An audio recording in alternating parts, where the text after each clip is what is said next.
São estes os descendentes de Esaú, também chamado de Edom. Esaú casou com duas mulheres do país de Canaã, isto é, com Ada, filha de Elon, o Eteu, e com Oholibama, filha de Aná e neta de Zibeão, o Eveu. Esaú casou também com Basemate, filha de Ismael e irmã de Nebaiote. Ada foi mãe de Elifaz, Basemate foi mãe de Reuel. E Oholibama foi mãe de Jeus, Jalã e Corá. Esses foram os filhos de Esaú que nasceram quando ele estava morando na terra de Canaã. Depois Esaú foi para outro lugar com as suas mulheres, os seus filhos, as suas filhas e toda a gente da sua casa, separando-se assim do seu irmão Jacó. Esaú levou consigo todas as suas ovelhas e cabras, todo o seu gado e tudo que havia conseguido no país de Canaã. Esaú saiu dali porque a terra em que ele e Jacó estavam morando era pequena demais para os dois. Eles tinham muito gado e por isso não podiam ficar juntos. Portanto, Esaú, também chamado de Edom, foi morar na região montanhosa de Seir. Segue a lista dos descendentes de Esaú, o antepassado dos Edomitas, que vivem na região montanhosa de Edom, também chamada de Seir. Ada, mulher de Esaú, teve um filho chamado Elifaz. Os filhos de Elifaz foram 5, Temã, Omar, Zefo, Gaetã e Kenaz. Com a sua concubina Timna, Elifaz teve Amaleque. Basemate, outra mulher de Esaú, teve um filho chamado Reuel, e Reuel foi pai de 4 filhos: Naate, Vera, Sama e Misa. Esaú tinha outra mulher chamada Oholibama, filha de Aná e neta de Zibeão. Os filhos dela foram Jeus, Jalã e Corá. Segue a lista das tribos que descendem de Esaú. De Elifaz, o filho mais velho de Esaú, descendem as seguintes tribos: Temã, Omar, Zefo, Kenaz, Corá, Gaetã e Amaleque. Estes foram descendentes de Ada, mulher de Esaú. De Reuel descendem as seguintes tribos: Enaate, Vera, Sama e Misa. Estes foram descendentes de Basemate, outra mulher de Esaú. De Esaú com sua outra mulher chamada Oholibama, filha de Aná, descendem as seguintes tribos: Jeus, Jalã e Corá. Todas essas tribos são descendentes de Esaú. 21. As primeiras tribos que moraram na terra de Edom eram descendentes de Lotã, Sobal, Zibeão, Aná, Dizon, Ezer e Dizã, todos eles filhos de Seir, o Oreu.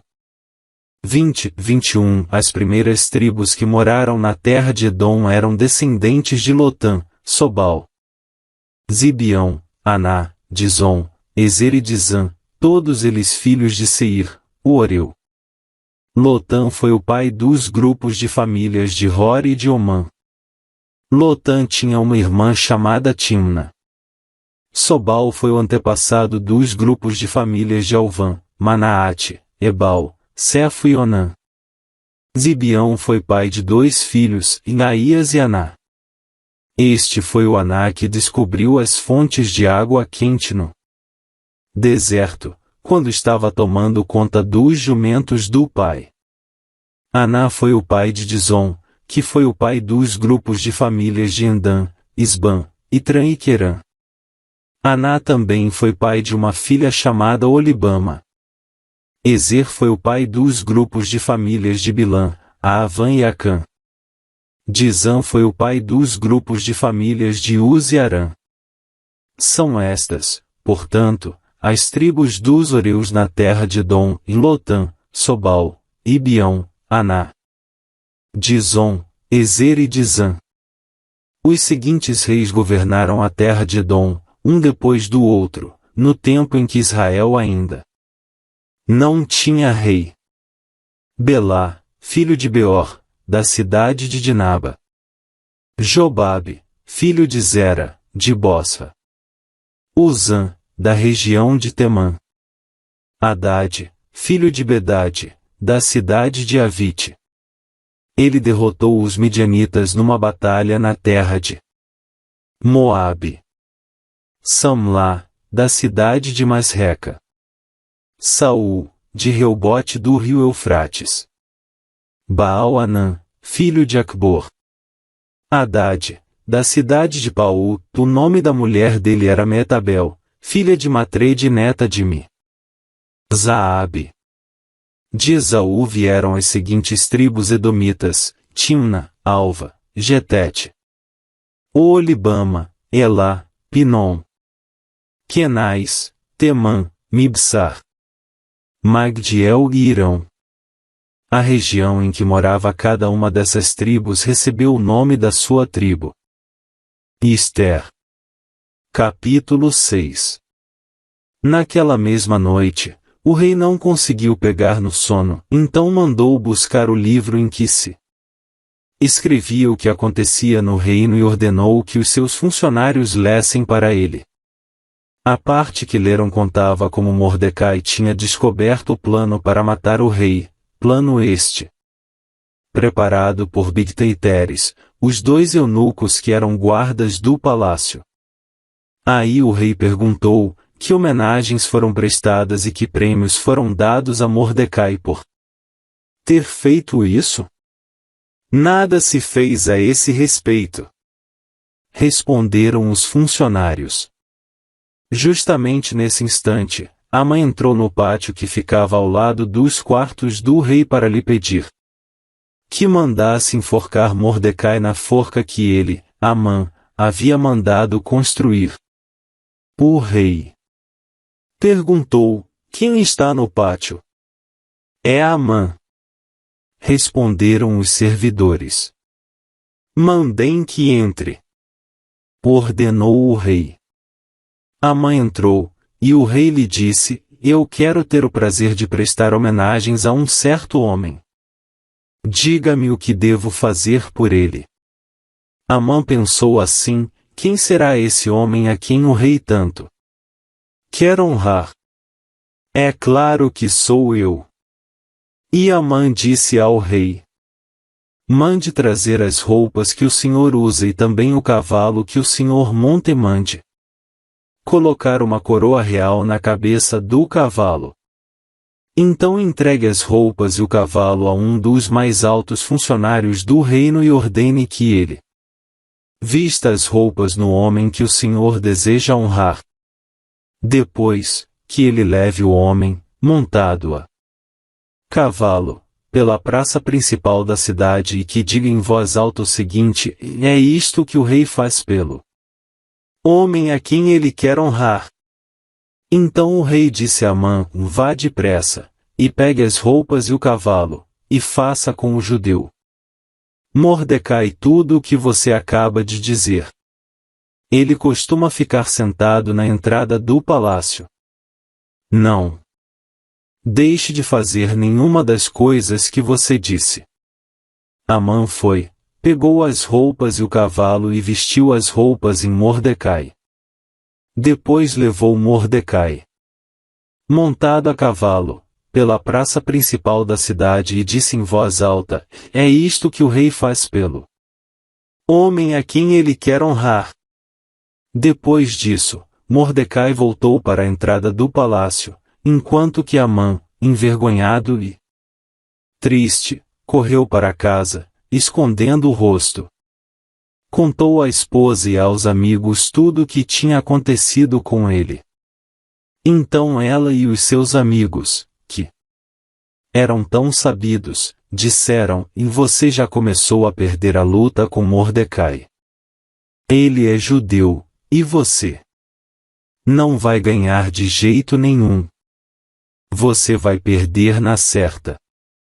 Eles ainda estavam falando quando os eunucos que estavam ao serviço do rei chegaram e levaram Amã imediatamente ao banquete que Ester tinha preparado. Marcos. Capítulo 6. Jesus voltou com os seus discípulos para a cidade de Nazaré, onde ele tinha morado. No sábado começou a ensinar na sinagoga. Muitos que o estavam escutando ficaram admirados e perguntaram: de onde é que este homem consegue tudo isso? De onde vem a sabedoria dele? Como é que faz esses milagres? Por acaso ele não é o carpinteiro, filho de Maria?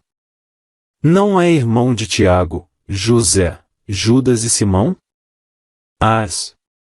Suas irmãs não moram aqui? Por isso ficaram desiludidos com ele. Mas Jesus disse: um profeta é respeitado em toda parte, menos na sua terra, entre os seus parentes e na sua própria casa. Ele não pôde fazer milagres em Nazaré, a não ser curar alguns doentes, pondo as mãos sobre eles. E ficou admirado com a falta de fé que havia ali. Jesus ensinava nos povoados que havia perto dali.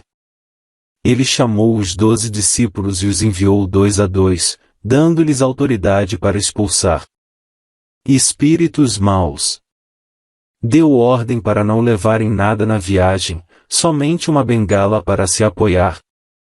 Não deviam levar comida, nem sacola, nem dinheiro. Deviam calçar sandálias e não levar nenhuma túnica a mais. Disse ainda: quando vocês entrarem numa cidade, fiquem hospedados na casa em que forem recebidos até saírem daquela cidade. Mas, se em algum lugar as pessoas não quiserem recebê-los, nem ouvi-los, vão embora. E na saída, sacudam o pó das suas sandálias, como sinal de protesto contra aquela gente. Então os discípulos foram e anunciaram que todos deviam se arrepender dos seus pecados. Eles expulsavam muitos demônios e curavam muitos doentes, pondo azeite na cabeça deles. O rei Herodes ouviu falar de tudo isso porque a fama de Jesus se havia espalhado por toda a parte. Alguns diziam: esse homem é João Batista, que foi ressuscitado. Por isso esse homem tem poder para fazer milagres. Outros diziam que ele era Elias. Mas alguns afirmavam: ele é profeta, como um daqueles profetas antigos. Quando Herodes ouviu isso, disse: ele é João Batista. Eu mandei cortar a cabeça dele, e agora ele foi ressuscitado. Pois tinha sido Herodes mesmo quem havia mandado prender João, amarrar as suas mãos e jogá-lo na cadeia. Ele havia feito isso por causa de Herodias, com quem havia casado, embora ela fosse esposa do seu irmão Filipe. Por isso João tinha dito muitas vezes a Herodes: pela nossa lei você é proibido de casar com a esposa do seu irmão. Herodias estava furiosa com João e queria matá-lo. Mas não podia. Porque Herodes tinha medo dele, pois sabia que ele era um homem bom e dedicado a Deus. Por isso, Herodes protegia João. E, quando ouvia falar, ficava sem saber o que fazer, mas mesmo assim, gostava de escutá-lo. Porém no dia do aniversário de Herodes apareceu a ocasião que Herodias estava esperando.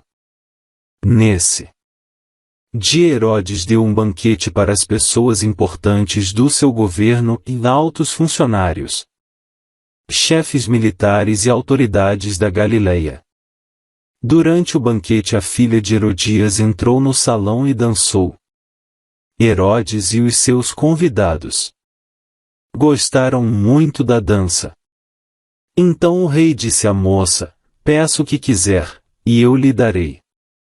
E jurou: prometo que darei o que você pedir, mesmo que seja a metade do meu reino. Ela foi perguntar à sua mãe o que devia pedir. E a mãe respondeu: peça a cabeça de João Batista. No mesmo instante a moça voltou depressa aonde estava o rei e pediu: quero a cabeça de João Batista num prato, agora mesmo. Herodes ficou muito triste, mas, por causa do juramento que havia feito na frente dos convidados, não pôde deixar de atender o pedido da moça. Mandou imediatamente um soldado da guarda trazer a cabeça de João. O soldado foi à cadeia. Cortou a cabeça de João, pôs num prato e deu à moça. E ela entregou à sua mãe. Quando os discípulos de João souberam disso, vieram, levaram o corpo dele e o sepultaram. Os apóstolos voltaram e contaram a Jesus tudo o que tinham feito e ensinado. Havia ali tanta gente, chegando e saindo, que Jesus e os apóstolos não tinham tempo nem para comer. Então ele lhes disse: venham. Vamos sozinhos para um lugar deserto a fim de descansarmos um pouco. Então foram sozinhos de barco para um lugar deserto. Porém muitas pessoas os viram sair e os reconheceram. De todos os povoados, muitos correram pela margem e chegaram lá antes deles. Quando Jesus desceu do barco, viu a multidão e teve pena daquela gente porque pareciam ovelhas sem pastor. E começou a ensinar muitas coisas. De tardinha, os discípulos chegaram perto de Jesus e disseram: já é tarde, e este lugar é deserto. Mande esta gente embora, a fim de que vão aos sítios e povoados de perto daqui e comprem alguma coisa para comer. Mas Jesus respondeu: deem vocês mesmos comida a eles. Os discípulos disseram: para comprarmos pão para toda esta gente, nós precisaríamos de 200 moedas de prata. Jesus perguntou: quantos pães vocês têm? Vão ver. Os discípulos foram ver e disseram: temos 5 pães e 2 peixes. Então Jesus mandou o povo sentar-se em grupos na grama verde. Todos se sentaram em grupos de 100 e de 50. Aí Jesus pegou os 5 pães e os 2 peixes, olhou para o céu e deu graças a Deus. Depois partiu os pães e os entregou aos discípulos para que eles distribuíssem ao povo. E também dividiu os 2 peixes com todos. Todos comeram e ficaram satisfeitos. E os discípulos ainda recolheram 12 cestos cheios de pedaços de pão e de peixe. Foram 5.000 os homens que comeram os pães. Logo depois, Jesus ordenou aos discípulos que subissem no barco e fossem na frente para o povoado de Betsaida, no lado leste do lago, enquanto ele mandava o povo embora. Depois de se despedir dos discípulos, Jesus subiu um monte a fim de orar ali. Quando chegou a noite, o barco estava no meio do lago, e Jesus estava em terra, sozinho. Ele viu que os discípulos estavam remando com dificuldade porque o vento soprava contra eles. Já de madrugada, entre as 3 e as 6 horas, Jesus foi até lá, andando em cima da água, e ia passar adiante deles. Quando viram Jesus andando em cima da água, os discípulos pensaram que ele era um fantasma e começaram a gritar. Todos ficaram apavorados com o que viram. Mas logo Jesus falou com eles, dizendo: coragem. Sou eu. Não tenham medo. Aí subiu no barco com eles, e o vento se acalmou. Os discípulos estavam completamente apavorados. É que a mente deles estava fechada, e eles não tinham entendido o milagre dos pães. Jesus e os discípulos atravessaram o lago e chegaram à região de Genezaré, onde amarraram o barco na praia. Quando desceram do barco, o povo logo reconheceu Jesus. Então, eles saíram correndo por toda aquela região, começaram a trazer os doentes em camas e os levavam para o lugar onde sabiam que Jesus estava. Em todos os lugares aonde ele ia, isto é, nos povoados, nas cidades e nas fazendas, punham-os doentes nas praças e pediam a Jesus que os deixasse pelo menos tocar na barra da sua roupa. Todos os que tocavam nela ficavam curados.